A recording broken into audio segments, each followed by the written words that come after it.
salam sejahtera untuk kita semua. Om Swastiastu, Namo Buddhaya, salam kebajikan, Rahayu, Rahayu, Rahayu. Bagaimana kabarnya hari ini sedulur Jogja? Semoga dalam keadaan sehat, bahagia dan juga bersemangat untuk melaksanakan hari yang spesial di kesempatan ini. Dan kita berjumpa tentu saja di obrolan keris kerabat istimewa. Sangat berbeda di kesempatan ini karena kita akan berbincang, ngobrol santai, ngobrol seru bersama dengan Wakil Gubernur Daerah Istimewa Yogyakarta, Kanjeng Gusti Pangeran Adipati Aryo Pakualam ke-10. Dan hari ini saya tidak sendirian, tapi saya punya co-host nih. Saya punya tim nih. Wah, ini saya agak gaya-gayaan sendiri nih. Saya punya tim di sini yang nanti juga akan ngobrol seru bersama dengan Wakil Gubernur Daerah Istimewa Yogyakarta. Dan tentu saja saya ingin menyapa para sedulur Jogja di hari ini yang tentu saja menyaksikan melalui kanal YouTube Kedaulatan Rakyat, Tribun Jogja, Harian Jogja, dan juga Humas Jogja. Hai, oke, saya boleh menyapa yang ada di samping saya ini. Saya sedekat ini, wah saya agak grogi nih sebetulnya ini. Saya boleh menyapa, bagaimana kabarnya Kanjeng Gusti? Baik, alhamdulillah baik, sehat semuanya. Mungkin boleh disapa nih sedulur Jogja yang ada di rumah sedang menyaksikan kita. Selamat sedulur-sedulur Jogja, semoga pada kesempatan ini panjenengan semua juga dalam keadaan sehat dan bahagia. Terima kasih. Baik, luar biasa. Dan saya juga boleh menyapa yang ada di sebelah sana, boleh pemimpin redaksi Kedaulatan Rakyat Bapak Okto Lampito, bagaimana kabarnya? Baik, alhamdulillah semuanya lancar. Boleh disapa juga nih sedulur Jogja yang sedang menyaksikan kita. Hai sedulur Jogja, mudah-mudahan kita sama-sama bahagia hari ini ya. Amin. Kemudian juga saya boleh menyapa pemimpin redaksi Harian Jogja, saya boleh menyapa Mas Anton Wahyu. Selamat pagi, terima kasih. Luar biasa, mungkin juga boleh dong dikasih semangat nih sedulur Jogja yang mungkin hari ini lagi galau, lagi sedih, kasih semangatnya nih Mas Anton, boleh? Hari ini harus tetap semangat dan harus lebih baik. Baik, nah saya boleh menyapa juga nih yang di ujung situ berhadapan dengan saya nih hari ini nih. Saya boleh menyapa pemimpin redaksi Tribun Jogja, Mas Pak Ribut Raharjo, bagaimana kabarnya? Halo Mbak Wicil, kabarnya baik dan bahagia. Baik dan bahagia. Saya izin tadi Mas, panggilnya boleh Mas Ribut atau Pak Ribut atau Bang Ribut ini? Yang mana saja. Yang mana aja boleh ya. Oh, beribut juga boleh. Boleh mungkin disapa juga sedulur Jogja yang sedang menyaksikan kita? Halo sedulur Jogja, wajib bahagia. Wajib bahagia. Nah, ini memang kesempatan ini jadi sangat spesial sekali karena mohon izin Kanjeng Gusti. Ini kita memang datangnya ramean. Kalau sendirian nggak berani soalnya ini. Jadi harus beramai-ramai untuk kita ngobrol banyak tentang daerah istimewa Yogyakarta. Dan juga mungkin kita boleh nanti spill hal-hal yang berkegiatan dengan keseharian dari Kanjeng Gusti. Boleh ya Kanjeng Gusti? Silahkan. Saya izin dulu nih Kanjeng Gusti ya. Monggo, Baik. izin. Mungkin saya boleh nih langsung disposisi dulu ya ke rekan saya, ke tim saya ini. Saya mohon izin kok saya kok berani banget ini ya. Ini boleh mungkin Pak Okto boleh nih. Punya pertanyaan apa buat Kanjeng Gusti? Iya. Silahkan. Baik, Kanjeng Gusti, mendatang nanti akan ada Pekan Olahraga Daerah Porda. Nah, sebenarnya tentu kalau diadakan di Gunung Kidul itu akan menjadi kebanggaan warga setempat. Tapi sebenarnya apa sih harapan dari KONI sendiri untuk pelaksanaan di Porda di Gunung Kidul mendatang? Tentu ini kita kaitkan dengan mungkin menjadi kebanggaan mereka karena membantu juga pariwisata, ekonomi, dan mungkin UMKM bisa terdongkrak. Atau Kanjeng Gusti. Baik, Bapak Okto, semoga panjenengan juga sehat dan bahagia. Alhamdulillah. Terkait dengan pelaksanaan Porda yang kebetulan dilaksanakan di Kabupaten Gunung Kidul, memang secara urutan itu Gunung Kidul mendapat bagian sebagai pelaksana. Tetapi sebetulnya Pekan Olahraga Daerah ini adalah Pekan Olahraga Daerah Istimewa Yogyakarta. Jadi itu adalah milik warga Yogyakarta. Hanya kebetulan pelaksanaannya di Kabupaten Gunung Kidul. Marilah sedulur-sedulur Jogja, jika ada waktu luang, kita luangkan waktu untuk ikut menyaksikan, meramaikan, sekaligus memberi semangat kepada atlet-atlet Jogja untuk bertanding. Semoga juga dapat menorehkan prestasi. Dan tentu saja harapan kami, karena kebetulan kami juga selain di KONI juga kami di pemerintahan, tentu kegiatan ini harapannya membawa edukasi dan membawa kemaslahatan bagi warga DIY, khususnya warga di Kabupaten Gunung Kidul. Kemaslahatan misalnya tadi ada UMKM yang disampaikan, pasti bakul-bakul bakmi di sana akan omsetnya meningkat, demikian juga tingkat hunian hotel, kemudian juga ada rumah singgah, kemudian juga ada aktivitas-aktivitas kaum muda yang memang kita dorong untuk bisa ikut berpartisipasi. Mungkin itu, Pak. Nggih. Oke. Baik, nah kalau tadi ada pertanyaan dari Pak Okto, saya mungkin boleh geser nih ke Mas Anton. Mas Anton punya pertanyaan apa nih? Nggih, nyuwun sewu Kanjeng Gusti. Yang agak ringan. Sekitar tahun 1900-an, 1990, ada film yang mungkin menginspirasi, Cool Running, di mana ada Olimpiade musim dingin di Kanada, atlet Jamaika terjun di situ, di mana mereka juga belum pernah melihat es, salju. Nah, apakah ini juga bisa nanti menjadi ajang untuk menginspirasi, Kanjeng Gusti? Baik, jadi harapannya kami tentu seperti itu ya. Kalau tidak salah filmnya itu adalah satu tim kereta salju Ya. yang kalau nggak salah 3 atau 2 orang, 3 orang ya, yang dilatih di mana mereka bahkan merasakan salju pun belum pernah, tetapi ikut lomba Olimpiade musim dingin khususnya di kereta salju. Kalau nggak salah namanya kereta itu bobsled kalau nggak salah. Nah ini tentu juga harapan kami di Gunung Kidul bisa menginspirasi generasi muda di sana, para atlet-atlet muda, kemudian para penggemar. Ternyata di Jogja ada toh kegiatan-kegiatan seperti ini yang kemudian harapan kami juga selain menginspirasi itu juga mengedukasi. Karena buat saya edukasi itu adalah investasi intelektual, itu lebih long lasting. Mungkin itu yang saya sampaikan, Mas. Wow, Nur. menarik. Padahal saya nggak tahu loh itu film apa. Ternyata kan Jogja tahu loh ternyata. Biasa banget ya. Ini luar Nanti biasa. bisa dilihat, Mbak Wiji. Nanti akan langsung tonton pulang dari Iya. sini akan Gusti ya. Keren filmnya. Oke, yang bagus kalau nggak salah lagunya yang populer. Oh lagunya. I Can See Clearly I can see clear apa tentang Now, matahari. Jimmy Cliff. Jimmy Cliff. Oh. Itu pernah masuk dalam mungkin ya lagu-lagu populer, tanggal lagu-lagu populer. Monggo Mbak Wijil nanti bisa didengarkan. Harus saya catat ini sedulur Jogja ya untuk rekomendasi film dan juga lagunya. Baik, mungkin boleh nih Bang Ribut. Wis, mungkin boleh nih apa yang mau disampaikan tentu saja untuk Kanjeng Gusti pertanyaannya. Masih seputar olahraga, mungkin barangkali silahkan. Kanjeng Gusti, nuwun sewu tapi sebelumnya ini kita mau berandai-andai. Andai Kanjeng Gusti itu diberi kesempatan turun di gelanggang Porda, kira-kira cabang olahraga apa yang akan Wow. Kanjeng Gusti geluti di sana? Baik, matur nuwun pertanyaannya ini, tapi bukan olahraga gelut Pak. Tadi ditanya digeluti kan.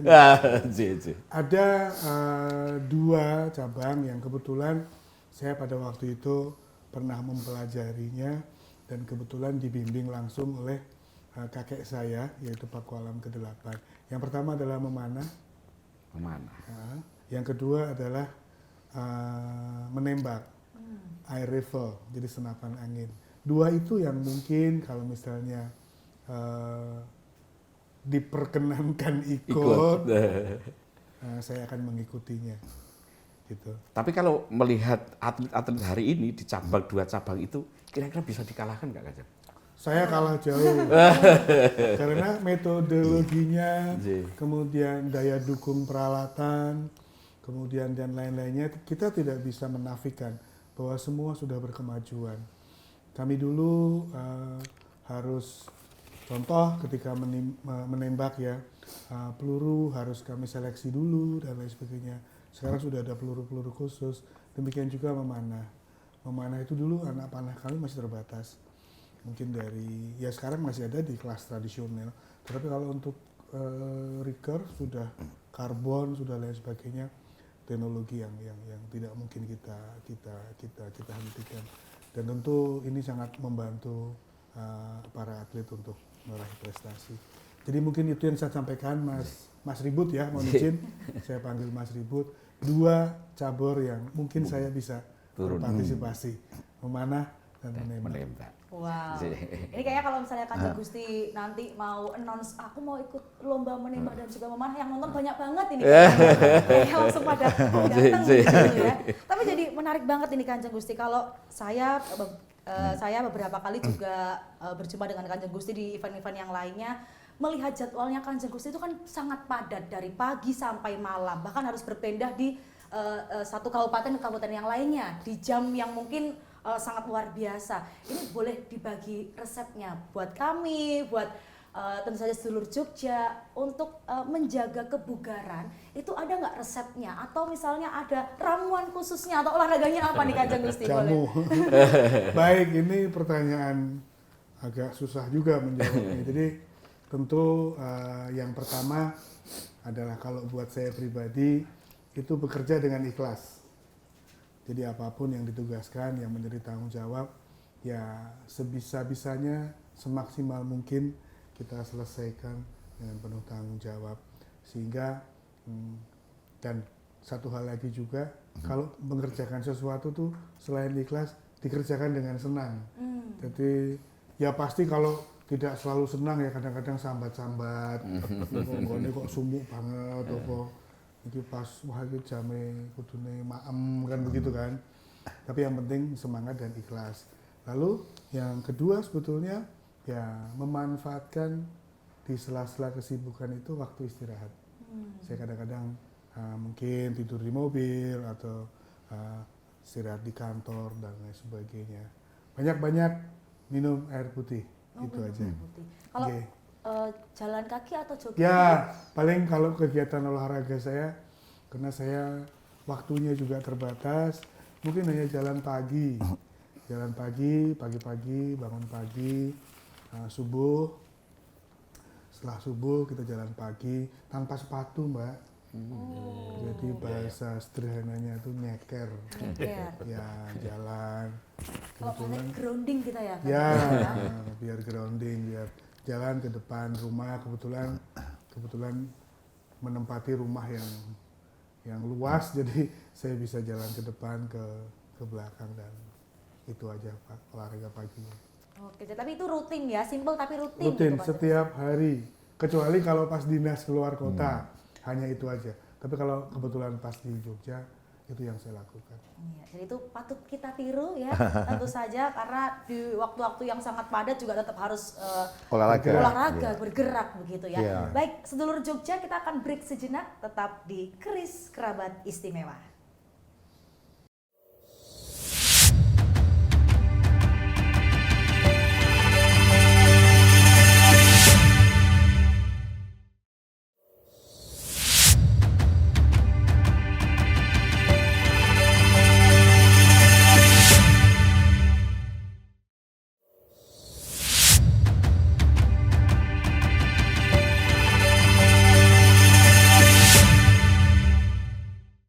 Ya, sedulur Jogja masih di Keris Kerabat Istimewa dan hari ini kita ngobrol seru, ngobrol santai bersama dengan Wakil Gubernur Daerah Istimewa Yogyakarta.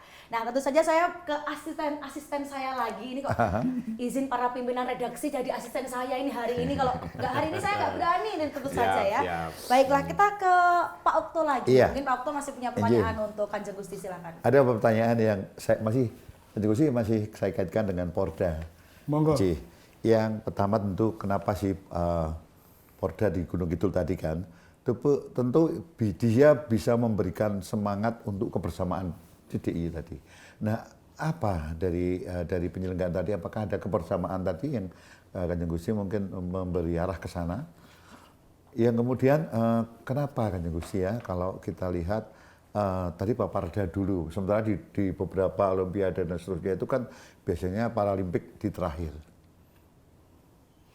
Ya, baik, matur nuwun. Ini pertanyaan yang menarik dan bagus juga. Jadi secara umum baik di pekan olahraga internasional, katakanlah Olimpiade, Ya. bahkan pekan olahraga Nasional ya nasional, di PON itu. itu pekan olahraga Paralimpik itu biasanya diletakkan justru di Di akhir. di terakhir. Nah, Jogja istimewa. Jadi kami ingin menjadi sesuatu yang berbeda, bahwa mereka juga harus mendapat ruang, mendapat kesempatan. Mereka di Jogja kita letakkan di depan. Dengan diletakkan di depan, tentu selain mereka mendapat ruang, karena kebetulan yang sudah terjadi itu jumlah atletnya tidak terlalu banyak Iya di Paralimpik ya. di Paralimpik. Nah, ini juga bisa menjadi benchmark untuk pelaksanaan kegiatan Pordanya. Sehingga nanti kegiatan Paralimpik bisa kita evaluasi. Kemarin saya habis keliling, baik itu karena tidak semua venue di Gunung Kidul ya, untuk atletik itu di Mandala Krida. Iya. Saya juga mengunjungi di sana. Ada beberapa yang bisa menjadi catatan kami, misalnya permakanan. Kemudian di Gunung Kidul ada beberapa fasilitas terkait dengan penanganan sampah dan lain sebagainya. Ini mumpung jumlah atletnya tidak terlalu banyak, sehingga itu bisa menjadi bahan evaluasi kami. Tetapi yang lebih penting dan yang lebih utama bukan itu. Bagaimana kita memberikan apresiasi dan ruang bahwa mereka juga atlet DIY dan mereka berhak mendapatkan hak yang sama. Itu Mas Oki. Oke. Wow, luar biasa. Boleh kita berikan tepuk tangannya. Ini juga tentu saja semoga bisa jadi percontohan di pusat ya Kanjeng Gusti ya. Monggo, saya nggak berani.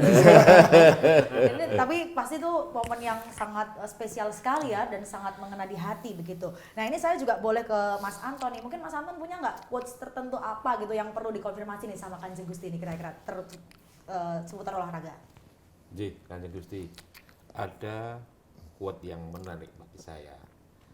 Jika kamu tidak kalah, kamu tidak akan menikmati sebuah kemenangan. Jadi kamu harus merasakan dua-duanya. Saya kira pesan sportivitas penting dalam Porda nanti. Iya. Pripun Kanjeng Gusti? Baik, matur nuwun. Ini semakin lama pertanyaannya semakin sulit. Tapi nggak apa-apa. Dimanapun sebetulnya selalu kita tekankan yang namanya sportivitas.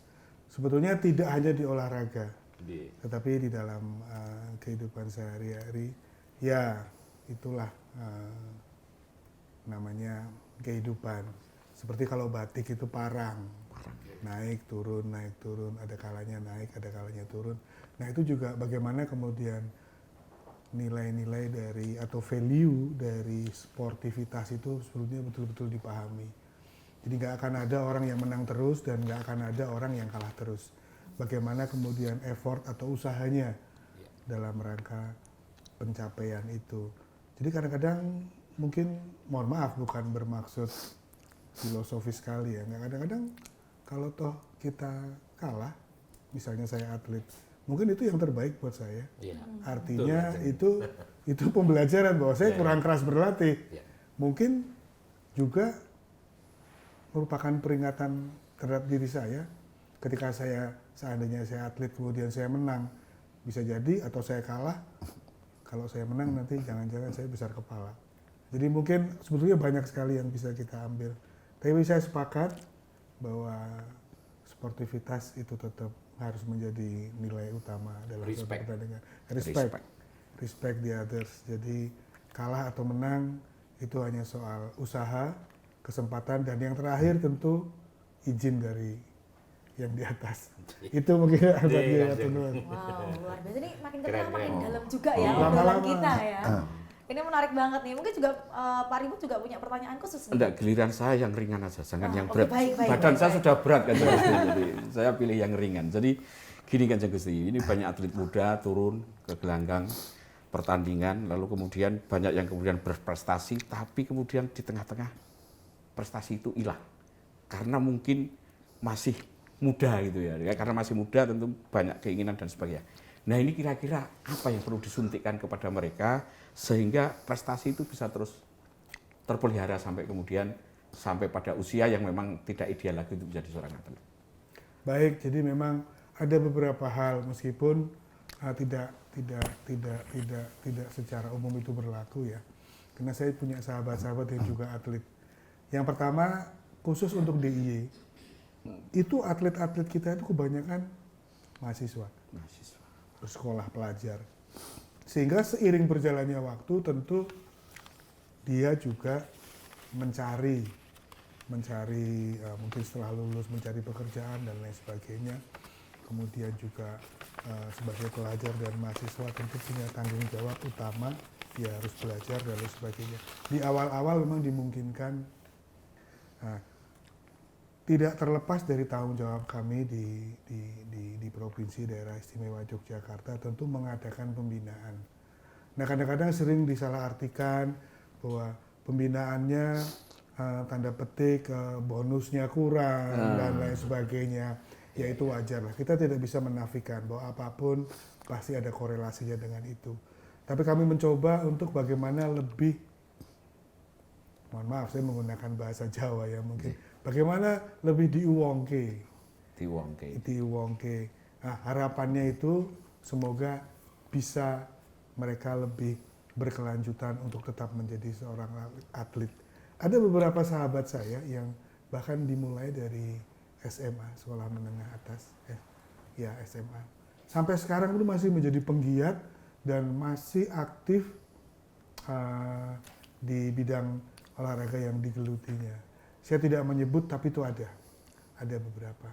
Jadi terakhir yang bisa kami sampaikan, tidak bisa kemudian semua menjadi tanggung jawab di kepengurusan provinsi. Kami akan bertanggung jawab, tapi tidak semua. Nah, bagaimana kemudian ada juga pihak-pihak lain berkolaborasi, bagaimana menyemangati untuk tetap berkelanjutan. Itu yang ribut Karena pastinya itu juga ada kolaborasi, sinergi dari banyak pihak ya. Banyak pihak. Untuk para atlet-atlet kita. Baik. Nah ini Kanjeng Gusti saya jadi penasaran Kanjeng Gusti. Kalau misalnya para atlet atau saya sendiri itu kan pasti punya tokoh idola. Entah itu fiksi ataupun non fiksi gitu ya. Entah itu pewayangan ataupun mungkin tokoh-tokoh yang lainnya. Kalau Kanjeng Gusti ada nggak sih tokoh yang diidolakan Kanjeng Gusti? Susah ini. Tapi mungkin matur nuwun pertanyaannya. Coba ya, kalau saya yang sering saya pikirkan dan saya menginspirasi itu ya di tokoh pewayangan yaitu Hanuman. Kenapa Kanjeng Gusti? Ya dia seorang pertama satria, lalu dia juga selalu mengemban amanah dan menyelesaikan dengan sebaik-baiknya. Itu aja sepengetahuan saya tentang Hanuman. Tapi ya itu idola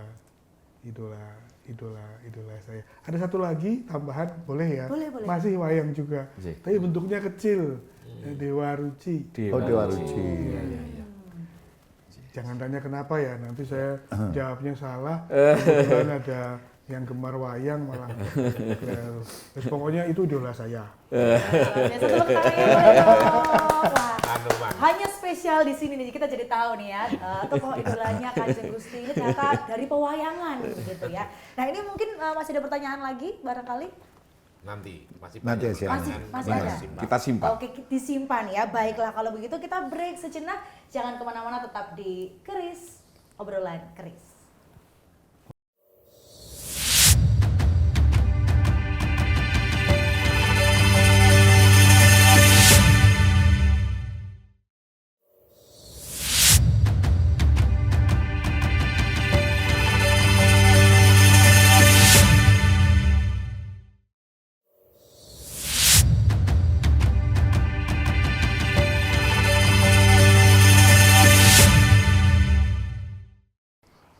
Sedulur Jogja masih di obrolan Keris Kerabat Istimewa bersama dengan Wakil Gubernur Daerah Istimewa Yogyakarta dan juga saya masih ditemani para asisten saya para pimpinan redaksi terbaik di daerah istimewa Yogyakarta dari Kedaulatan Rakyat Tribun Jogja dan juga Harian Jogja. Boleh tepuk tangannya dong.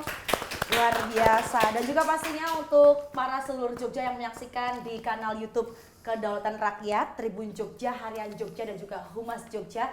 Boleh komen-komen silahkan ya, boleh silahkan kasih pertanyaan, tanggapan, langsung aja di komen di tayangan ini ya. Baiklah, kita lanjut lagi di segmen ini. Mungkin kalau tadi udah dari Pak Abtu terus, saya boleh nih dari Pak Ribut. Nanti Pak Ribut Mary kalau terakhir terus ya. Iya. Di monggo silakan Pak Ribut. Akulah yang terakhir. Silakan. J, baik kan Gusti ini masih nyangkut, kira-kira nyangkut wayang gitu J. Puro Pakualaman ini sebagai pengemban kebudayaan gitu kan. Kemudian sering menggelar atraksi budaya di sana. Tetapi di gelaran atraksi budaya itu saya tidak menemukan ini dalang kondang gitu ya. Ini kelompok jadilan yang kondang gitu. Apakah itu disengaja atau karena budget ini kira-kira kan Gusti? Baik, terima kasih. Ini pertanyaan dari Mas Ribut ini juga luar biasa. Berarti beliau juga mengamati. Saya matur nuwun sekali, berarti diapresiasi. Yang pertama tentu memang tagline Kadipaten Pakualaman, karena masing-masing yang jumeneng itu punya tagline. Ya, kebetulan saya ketika dinobatkan, kemudian tagline saya pengemban kebudayaan. Nah, kebudayaan ini tidak dalam konteks berkesenian belaka. Jadi mungkin budaya kerja, budaya disiplin, budaya banyak lah. Nah, kalau tadi menyangkut apa yang disampaikan oleh Mas Ribut terkait dengan kegiatan-kegiatan budaya yang ada, memang kami secara rutin menyelenggarakan kegiatan budaya. Misalnya pada saat Setu Kliwon itu selain ganti Dwaja, ganti pasukan Jaga, itu kemudian juga ada kesenian rakyat. Memang kami sengaja memilih penggiat atau kelompok-kelompok kebudayaan di daerah istimewa Yogyakarta yang mungkin tanda petik belum dikenal atau kurang terkenal atau mungkin tidak dikenal. Kami hanya ingin memberikan ruang dan memberikan kesempatan kepada kelompok, kemudian penggiat seni itu untuk ikut tampil, sehingga tentu bahasa kekiniannya, harapannya itu meningkatkan rating mereka. Pasti ada yang update status tentang mereka. Harapannya kami membantu bahwa di DIY itu ada seperti ini. Itu yang dari kelompok-kelompok seni. Demikian juga dengan di pewayangan. Ada beberapa event seperti misalnya Satu Suro, kemudian juga pada waktu peringatan Hateging Nagari atau berdirinya Kadipaten Pakualaman, kami kadang-kadang mementaskan wayang kulit yang tentu saja gagrak Jogja ya. Nah, itu juga dalang-dalang muda, dalang-dalang yang belum terkenal, sesekali juga ada dalang senior juga.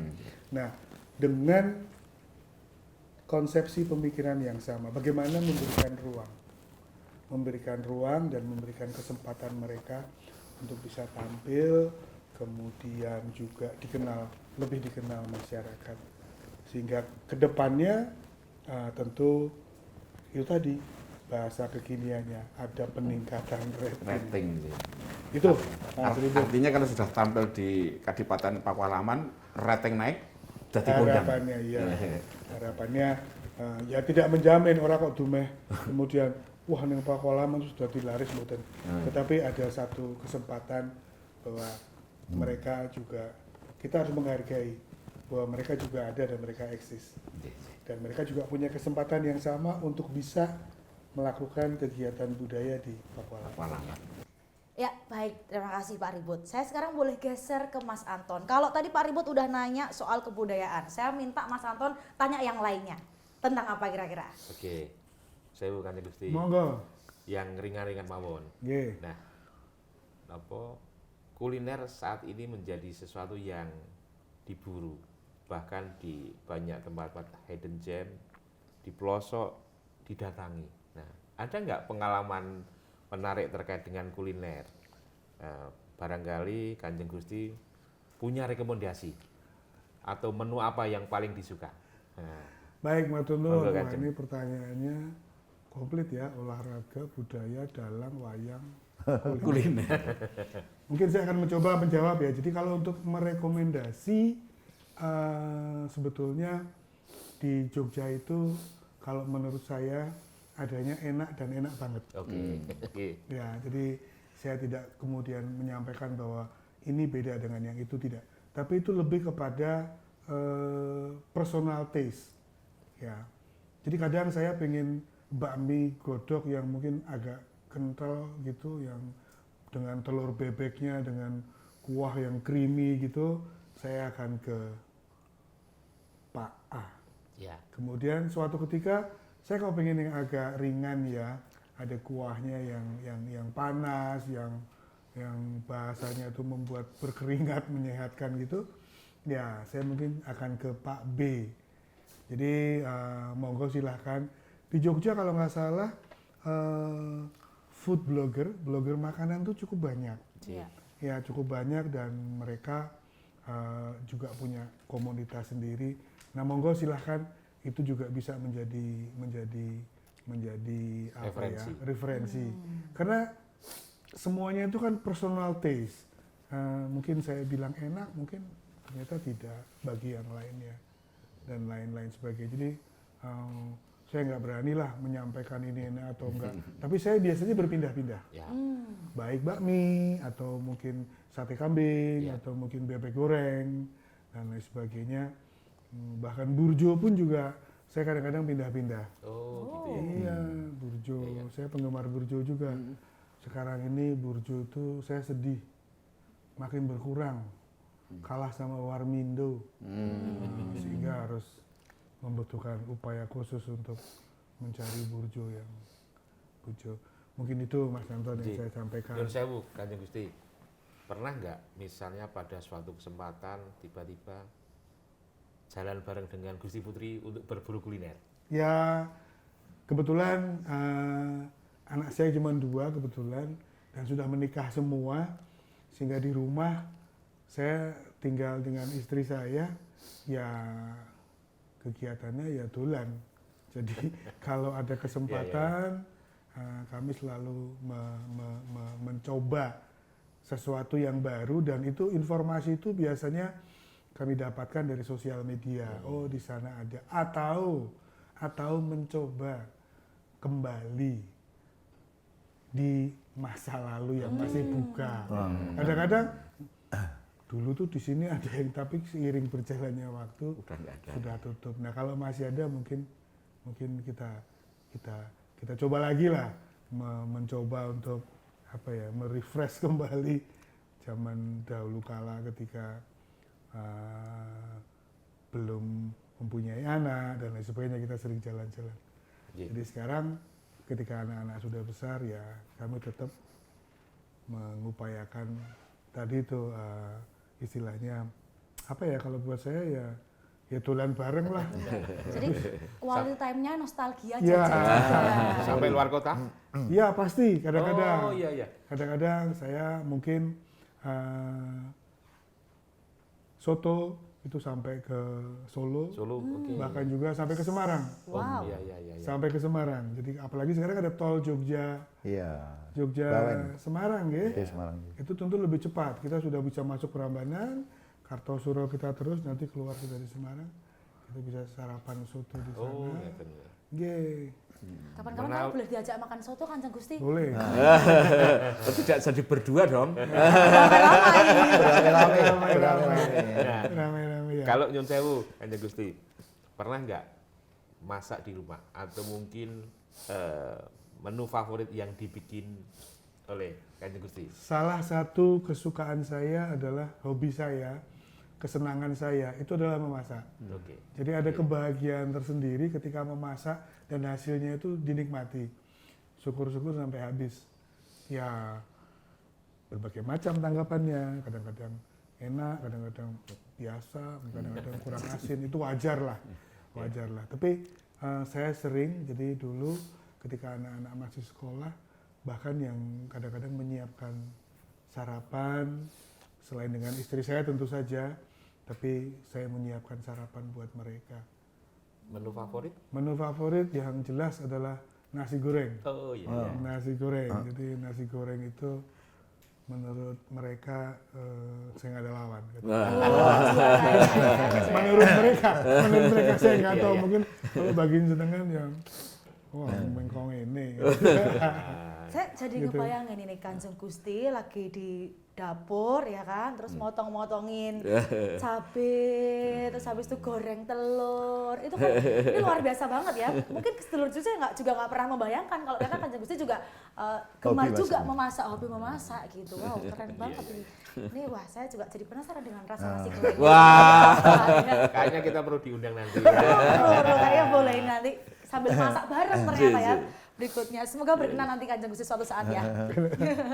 Baiklah, mungkin kalau tadi udah kuliner saya boleh ke Pak Okto, tapi nggak Iya. boleh soal kuliner, nggak Iya. boleh soal kebudayaan. Kira-kira tentang apa? Iya, baik itu, Kanjeng Gusti. Kanjeng Gusti kan kagungan hobi otomotif ya.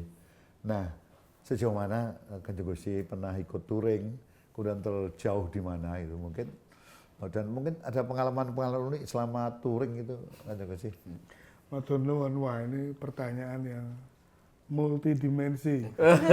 Olahraga, kuliner, budaya. Baik, salah satu hobi saya adalah otomotif.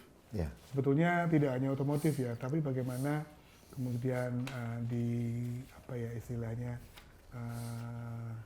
mekanikal ya, mungkin juga merawat rumah dan lain sebagainya.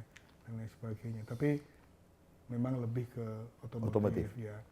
Mungkin menurun juga karena dulu almarhum ayah itu juga penggemar penggiat otomotif. Nah, ayah pun juga penggemar berkendara motor. Jadi kadang-kadang ke Pekalongan, malam, dul-dulan, kemudian ke Pacitan. sepeda motoran. Sepeda motor. Nah, kemudian juga saya ikut juga. Kebetulan saya juga memelihara beberapa motor tua terutama. Saya ada Harley Davidson tahun 1957. Oh, itu Davidson 57. Ya, Sporter XL 1000 cc. Itu mungkin sekitar dua kali saya pakai ke Jakarta. Kemudian bahkan dua kali juga saya pakai ke Bali. Ke Bali. Bali Wow. Itu goncengan atau sendiri. Ya, motor-motor saya selalu single seater, jadi nggak ada goncengan. Nanti nggak dinunuti. Saya lebih suka naik motor sendiri. Kemudian waktu itu secara rutin ke Pangandaran juga. Jadi ada istilahnya di sana namanya Wing Day. Oh. Wing Day itu 5 tahun sekali. Wing Day di Pangandaran. Tapi terakhir mungkin 2000 berapa ya, sebelum pandemi. Nah, setelah pandemi kebetulan menjadi semakin sibuk ya nggak sempat. Jadi tidak lagi naik motor tapi kadang-kadang naik kendaraan roda 4 ke Pangandarannya. Jadi itu kemudian pengalaman-pengalaman ya tentu banyak lah yang bisa dilihat. Tentu juga saya jarang sekali ikut rombongan besar, paling banyak mungkin sekitar 5-10 motor. Kenapa gitu? Kalau rame-rame kan rame gitu ya. Kalau sendiri apa nggak sepi gitu Kanjeng Gusti? Ya kami ingin menikmati berkendara, jadi nggak rame-rame. Kalau rame-rame kadang-kadang terlalu sulit juga mengorganisirnya. Kadang ada yang udah sampai sana, ada yang belum sampai. Dan kalau sedikit mungkin bisa lebih nyaman menikmati perjalanan. Jadi Kalau itu- gitu Gusti sering bisa membengkel sendiri kan? Gusti? Ya membengkel sendiri dulu saya lakukan sendiri. Ya tentu saja tanya kiri kanan, kemudian juga membaca literatur, dan karena hobi jadi mungkin lebih pemahamannya lebih mudah. Tapi karena sekarang kesibukan ya tentu kesempatan jadi lebih terbatas. Kendaraannya Pak Kanjeng Gusti? Kalau touring, ya Touring selain Bentley tadi. kebetulan saya pakai yang tua, itu Sporter tahun 1957. Lalu yang terakhir saya pakai kalau nggak salah ada tahun 97. Itu Fatboy. Oh iya. Harley Fatboy 97. Itu juga saya pakai ke Bali juga, saya pakai itu. Sekarang masih disimpan Kanjeng Gusti yang Masih disimpan dan cuman Panasin. dipanasin. Kapan naikinnya belum ada waktu. Kira-kira nggak ada keinginan dijual gitu Kanjeng Gusti? Dijual nanti ada yang marah. Oh, karena penuh dengan histori. Iya, enggak. Walaupun tidak pernah saya goncengi karena kebetulan istri saya juga gemar. Oh, sama. Bahkan dia hafal model-modelnya. Nah, kenapa nggak itu? Kenapa nggak ini? Masih koleksi itu Gusti? Pitung itu? Masih ada motor pertama saya Honda C70. 70. Iya, tahun 79. Iya. Itu belinya di dekat kantor KR Oh, iya. Kolombo. Oh, Kolombo. Sekarang sudah nggak ada lagi. Sudah nggak ada. Tapi motornya masih ada, Pak. Masih ada sih. Iya, itu mulai dari SMA bahkan sampai perkuliahan, lulus kuliah saya pakai. Berarti motor itu juga pernah buat goncengin Gusti Putri? Ya, Gusti Putri dan tentu yang kadang-kadang lainnya juga. Enggak, maksudnya kalau mengantar teman pulang kan boleh kan? Siap-siap. Kan kasihan. Oh, Nah, jadi mohon tidak kemudian terlalu jauh. Jadi kadang-kadang juga nganterin teman. Nganterin gitu. anak juga. Nganterin anak juga, iya. Oh, Maksudnya goncengin yang lain tuh itu gitu. Jadi emang banyak banget sejarahnya dan juga ceritanya ya, punya wah, nilai yang sangat luar biasa. Ini juga saya dengar-dengar ada fun fact juga, izin Kanjeng Gusti kalau salah boleh dikoreksi juga. Ini Kanjeng Gusti juga bisa benerin engsel pintu sendiri, benerin perabotan di rumah juga sendiri, bahkan pernah di luar negeri ya Kanjeng Gusti. Jadi pada waktu setelah lulus kuliah, kebetulan ada kesempatan karena ada bibi saya yang di Belanda, saya ikut beliau, kemudian ngapain juga di sana, kemudian saya ikut istilahnya nunut di rumah makan Indonesia di mana saya membantu kokinya di sana. Jadi mulai dari situ juga, jadi mulai seneng-seneng memasak lah, mulai seneng memasak. Kemudian tadi ditanya oleh Mbak Wijil membetulkan ya karena naluri ingin apa ya, membetulkan atau melihat sesuatu yang ini harusnya fungsinya tidak seperti ini, hanya itu aja. Dan tentu ada batasan-batasan hal mana yang bisa saya lakukan ketika ini sebaiknya dilakukan oleh tukang, tentu saya akan kepada tukang. Nanti kalau saya semua nanti gimana, nanti tukangnya nggak dapat rezeki. Saya harus berbagi pekerjaan. Tapi lebih dari semua itu, tidak lebih dari bahwa itu adalah hobi. Itu aja. Baik. Yeah. Nah, ini juga sedulur Jogja. Tadi sebelum kita memulai podcast ini, kami ini juga diajak oleh Kanjeng Gusti untuk melihat ruang kerjanya. Nah, mungkin nih kayaknya Mas Anton nih kayaknya tadi sempat memperhatikan ada detail-detail apa gitu di sana di ruang kerjanya. Mas Anton boleh cerita ke sedulur Jogja? Ya, saya cuma mengintip saja tadi. Saya melihat ada kompak, ada globe, ada burung hantu, ada juga komik juga kalau nggak salah. Nah, ada juga Jam pasir. jam Jam pasir. pasir. Nah, Dewi Saraswati. Dewi Saraswati. Nah, kenapa ini Kanjeng? Nah, Bisa cerita satu-satu ini kan.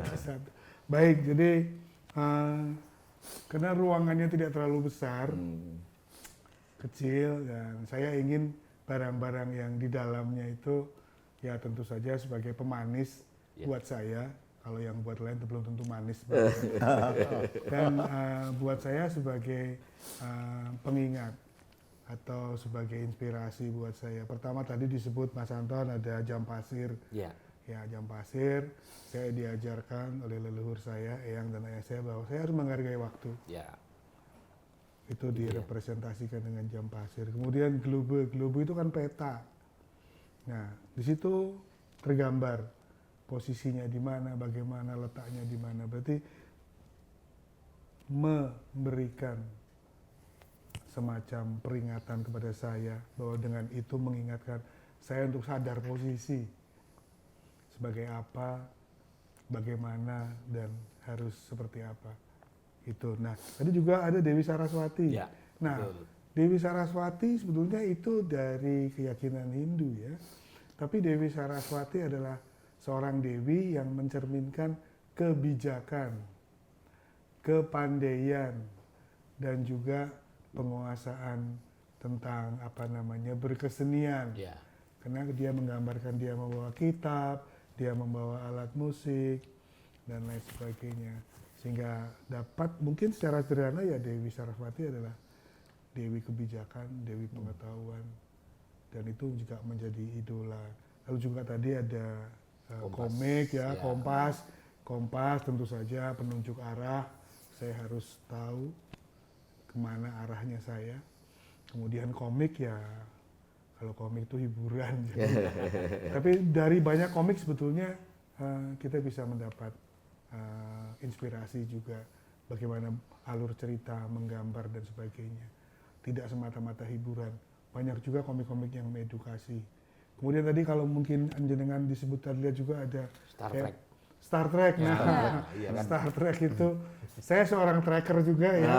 Jadi kalau penggemar Star Trek disebut tracker. Oh. Trekkie atau tracker. Ya, di situ ada Captain Kirk, kemudian juga ada Mr. Spock, ada kemudian Zulu dan lain sebagainya, itu menggambarkan karakter-karakter yang ada dan luar biasa. Star Trek itu kan digambarkan sekitar tahun 60-an menjelang tahun 70. Seperti juga film Flash Gordon. Bagaimana orang ke bulan. Tapi coba beberapa dekade kemudian dan itu terbukti. Sehingga fiksi-fiksi ilmiah itu bukan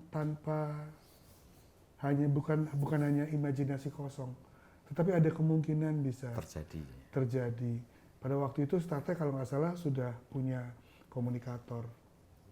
Yang pada saat itu belum ada handphone, sekarang sudah ada, bahkan mengirimkan data dan sebagainya. Kemudian juga ada injeksi tanpa jarum di Star Trek. Sekarang sudah ada injeksi tanpa jarum dan lain sebagainya. Jadi ini yang menginspirasi. Kenapa saya senang gitu loh. Mungkin satu lagi yang terakhir belum. Tadi ada Burung hantu. Kenapa ini? Nah, burung hantu itu begini. Di dalam tiap mitologi kita tahu ada mitologi barat, ada mitologi timur, dan ini khususnya mitologi barat, ya. Itu di wilayah Eropa ke atas sana, Nordik. Itu kebetulan saya lahir bulan Desember. Nah, hewan kelahiran Desember itu adalah burung hantu. Iya. Owe. Guwek kalau Guwek, nah kalau Jawa guwek. Guwek. Iya, guwek itu senyap tapi tepat. Ya, kayak logonya apa sih? Densus 88. Nah, itu. Saya nggak tahu, mungkin Densus 88 Desember juga kali. Logonya. Ulang tahunnya Desember juga ternyata ya. Tapi Itu mungkin iya, tapi jadi menarik banget di ruangan yang sangat intimate itu ya, ruangan yang tidak terlalu besar, ada barang-barang yang ternyata punya makna sangat dalam gitu ya, yang mungkin juga menjadi pengingat untuk Kanjeng Gusti dalam terus berkarya gitu. Nah, kalau mungkin ada lagi pertanyaan, satu lagi, saya boleh tadi silakan. cuma mengintip ya. Ya. Di meja ada coret-coretan, kayaknya ada banyak buku dan kemudian ada kayak sketsa-sketsa. Apa ini Kanjeng? Ada gambar pagar saya lihat tadi. Jadi salah satu kesukaan saya adalah menggambar. Menggambar. Jadi apapun sesuatu yang akan saya kerjakan, biasanya saya gambar dulu. Di dalam rangka sebetulnya tadi kalau Mas Anton dan teman-teman yang lain ada agak terbuka sedikit sketsa pagar. Nah itu rancangan rencana yang akan kami implementasikan di Puro. Gitu ya. Nah, di dalam rangka membuat pagar pun, kalau saya harus ada referensinya. Ini model apa sih, tipe apa sih, kenapa begitu, kenapa polanya begini, harus bisa dijelaskan. Jadi ada bahasanya mungkin pagar gaya Eropa, pagar gaya Eropa pun dibagi-bagi era ya, era Victorian, era Gregorian dan segala macam itu beda-beda. Nah, saya mencoba juga untuk kira-kira yang pantas untuk Puro mana sih. Biasanya saya mix juga dengan sedikit gaya-gaya Jogja lah. Ada filosofinya itu Kanjeng. Ya, filosofinya ada, tapi kan kadang orang juga ngapain juga bikin pagar, dibahasnya terlalu jauh. Pagar ya pagar aja. Tapi enggak, paling tidak untuk saya pribadi itu ada catatan-catatannya. Oh, Iya. Itu syukur-syukur ada filosofinya lah. Iya. Tapi itu untuk internal. Jadi nanti bahasanya mungkin ada yang kurang gawean, pagar we digagas. Gitu kan. Tapi itu salah satu hobi. Iya. Jadi saya sukanya ngorek-orek catatan segala macam. Iya, iya. Tapi saya pernah lihat sendiri Kanjeng Gusti waktu itu di Puro Pakualaman ada yang ngecat pagar gitu ya. Lalu kemudian disamperin sama Kanjeng Gusti lalu dibenak gitu. Detail sekali ternyata. Ya semuanya bermula dari yang kecil. Iya. Jadi sebetulnya ya kalau orang Jawa bilang ya hati-hati karo kerikil. Nek watu gede kan iso diendati. Nggih. Nek watu kerikil nek kepidak atau mlebu ning sepatu kangelan loh. Terus Kalau batu yang besar bisa kita bisa hindari karena kelihatan. Tapi justru yang kecil-kecil, yang detail itulah yang tentu harus lebih diperhatikan. Mungkin kalau soal itu- buku tadi Kanjeng, Ya, saya lihat kok ada banyak buku-buku. Apakah Kanjeng Gusti juga hobi membaca buku atau barangkali bisa disampaikan buku yang sering dibaca atau favoritnya? saya hobi membaca secara keseluruhan Oke. dan saya sampaikan juga tergantung moodnya apa. Kadang ya wayang, kadang kalau bosan wayang ya agama, kadang-kadang ya soal pemerintahan. Kan ada tuh macam-macam laporan apa segala macam, ya harus dipahami. Kadang juga yang saya baca itu biasanya itu menyangkut terkait dengan apa yang akan saya kerjakan. Contoh misalnya siang ini saya akan mendapat tamu dari pada waktu itu dari Bulgaria, ada Bulgaria. Maka saya mencari sumber-sumber dan akan membaca yang terkait dengan Bulgaria, itu. Ya. Bulgaria. Apa sih dan sebagainya. Sehingga ketika saya bertemu, saya bisa bicara. Demikian juga ketika harus ada kegiatan rapat atau mungkin saya diminta untuk memberikan atau sebagai narasumber, nah itu biasanya juga. Jadi kadang-kadang saya juga sok bingung karena harus membaca sesuatu yang tidak saya suka. Tetapi harus saya baca karena nanti saya harus bicara tentang itu. Suatu ketika ada kegiatan eliminasi malaria di Kulon Progo karena kami masih punya daerah malaria di Kokap ya. Lalu ada NGO dari Filipina terkait dengan eliminasi malaria. Bayangkan, saya harus belajar malaria dan harus bisa bertukar pikiran, berdiskusi tentang malaria. Padahal seumur-umur kan sinau tentang nyamuk. Tapi itu dinamika sendiri. Dan saya matur nuwun karena saya diberi hobi membaca, itu aja. Termasuk juga hobi memotret juga ya Kanjeng? Ya, ya kalau memotret itu kebetulan waktu itu diajari langsung oleh Eyang bagaimana kemudian diskusi segala macam, bagaimana menggunakan alat foto, kamera yang apa adanya, yang tidak harus, yang penting juga zaman dulu harus dilatih. Kalau sekarang ada artificial intelligence yang mereka sudah bisa.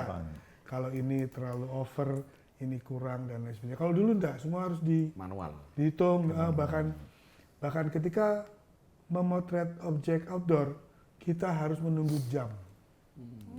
Karena mataharinya pas di situ, ini yang paling ideal.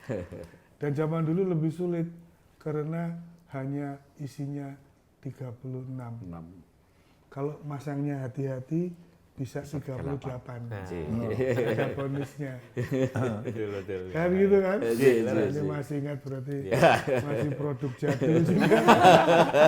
Kalau sekarang kan tidak terbatas. Hapus, salah hapus. Jadi Nah, itu Kanjeng Gusti Nun Sewu ini mau nambahi, memotret sudah, membaca sudah, menggambar sudah. menulis Kanjeng? Kanjeng Gusti sudah menulis buku. Ada beberapa buku. Oh, oke. Jadi begini, di Kadipaten Pakualaman ada beberapa buku yang kami simpan di perpustakaan. Kami punya perpustakaan, kami punya arsip. Nah, kebetulan ada beberapa buku yang sudah saya tulis. Sebetulnya bukan karangan ya, tetapi lebih kepada buku yang sudah ada, kemudian saya tulis kembali dengan bahasa yang agak kekinian. Karena buat saya pribadi, ketika naskah itu hanya ada di perpustakaan, ya dia akan hanya diam. Tapi ketika itu dialih bahasakan, kalau nggak salah 3 bahasa, bahasa aslinya malah 4 malah. Bahasa aslinya bahasa Jawa, bahasa Indonesia dan bahasa Inggris dalam satu buku. Nah itu kemudian bahkan sudah ini cetak kali kedua mengenai kepemimpinan Astabrata versi Pakualaman. Sama-sama menggunakan dewa-dewa pewayangan Lokapala, tetapi ada beberapa unsur-unsur tambahannya lagi. Juga ada satu buku Warna Sari Pakualaman komplit, itu mengenai arsitektur, kuliner, kemudian tata letak, bahkan juga ada busana dan segala macam itu juga ada. Istri saya juga tidak mau kalah, dia menulis tentang jajan pasar, tentang lurik, kain, wastra, dan kalau nggak salah ada 3 atau 4 buku, saya lupa. Tapi yang saya ingat-ingat betul Astabrata itu. Dicetak kan ya ujian? Dia dicetak. Iya. Iya, itu bisa didapatkan. Memang tidak kami jual secara umum, tapi kalau berminat bisa ke perpustakaan kami. Kapan-kapan mungkin Mbak Wijil, Mas Ribut, Mas Anto, dan Mas Okto belum pernah ke perpustakaan kami. Belum. Nah, belum pernah ke ruang arsip kami. Belum. Ya, coba nanti kapan-kapan diatur waktunya. Saya terbuka sekali. Siap. Nanti kita ngobrol-ngobrol di sana. Matur suwun nuwun. Iya, betul. Saya itu loh, saya tunggu loh. Betul. Nanti Kanjeng Gusti. dengan teman-teman yang lain juga bisa diatur. Jadi saya pengen memang kami tidak terbuka untuk umum ya, tapi tidak tertutup. Kami tidak announce, tapi kami tidak tertutup. Biasanya kita juga pelayanan terhadap, mungkin ada yang membuat paper, S2, S3 atau apa, kami terbuka. Memang tidak ada pelang di depan, ya, tapi kami tidak tertutup. Iya. Itu mungkin Iya. Karena juga mengingat itu kan juga arsip-arsip ya yang perlu kita jaga juga ya Kanjeng Gusti ya. Jadi memang harus ada treatment yang khusus begitu ya. Baiklah, ini kalau tadi udah banyak ngomongin sesuatu hal, saya juga boleh bertanya Kanjeng Gusti. Saya penasaran kalau Kanjeng Gusti seorang wakil gubernur itu ada nggak playlist lagu kesukaan atau grup band kesukaan tuh kira-kira tuh. Wah, kira-kira apa nih? Masih penasaran kan seluruh Jogja kan? Pengen tahu kan playlistnya dari Kanjeng Gusti itu apa aja? Silahkan Kanjeng Gusti. Wah, baik. Sebetulnya secara umum saya mencintai musik ya, karena buat saya musik itu salah satu katarsis, pelepas lah, rilis. Nah, kebetulan era saya pada waktu itu kan era dapat dikatakan art rock ya, atau progresif ya.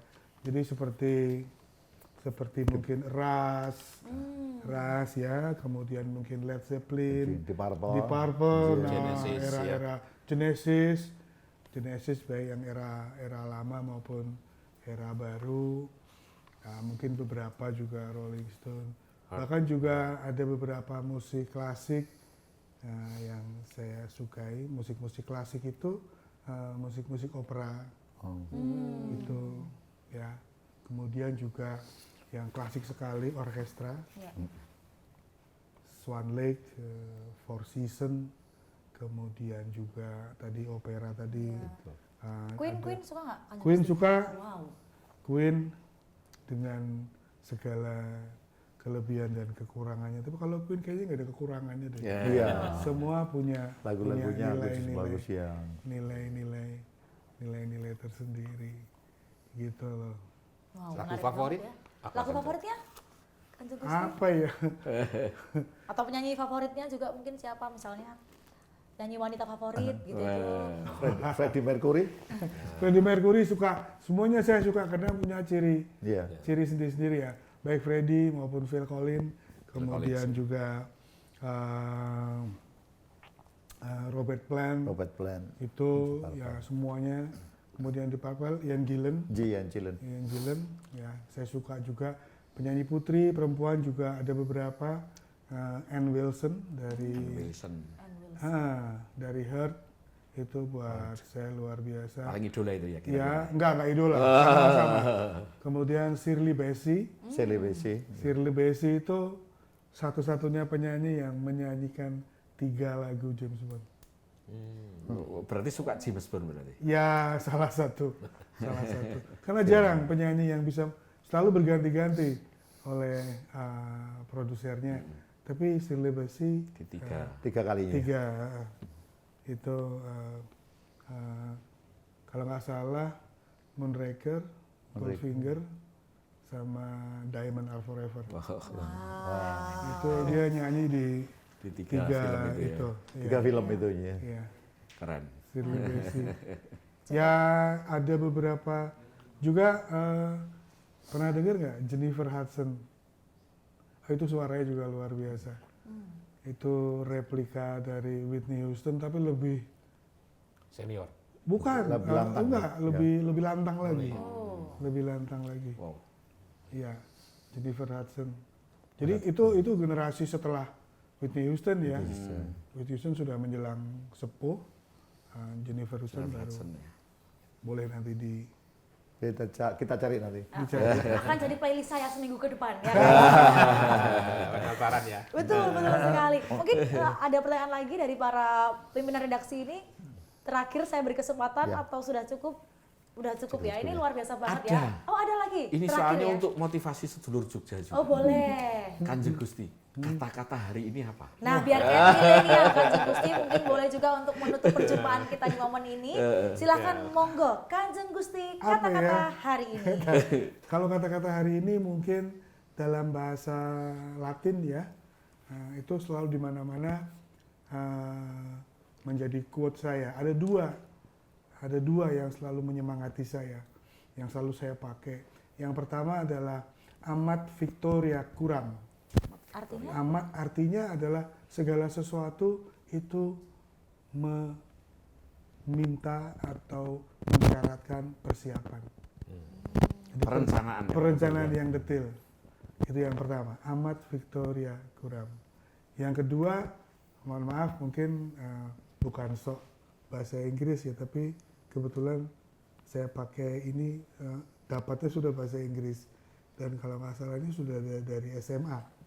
Saya selalu pakai. Jadi, we must hurry for there they go and we are the leader. Wow. Itu saya tulis dan saya tempelkan di meja di rumah.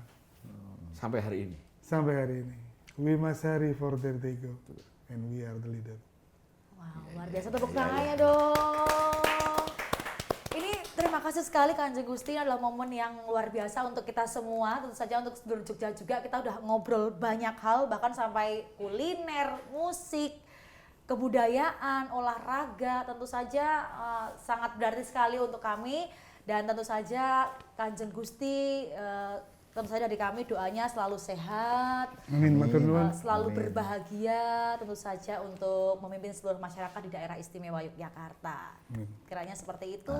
Juga terima kasih untuk para pimpinan redaksi terbaik di Yogyakarta kasih, sudah berkenan Kanjeng jadi Gusti. asisten saya di kesempatan ini. Terima kasih Pak Otto, Mas Anton, Pak Ribut. Kita akan berjumpa lagi di momen spesial berikutnya. Tentu saja terus untuk sedulur Jogja, jangan lupa untuk like, comment, subscribe YouTube dari Kedaulatan Rakyat, Tribun Jogja, Harian Jogja, dan juga Humas Jogja. Dan akhirnya saya Wijil Ramadhani pamit, terima kasih di episode berikutnya. Sampai jumpa di episode berikutnya di Obrolan Keris Kerabat Istimewa.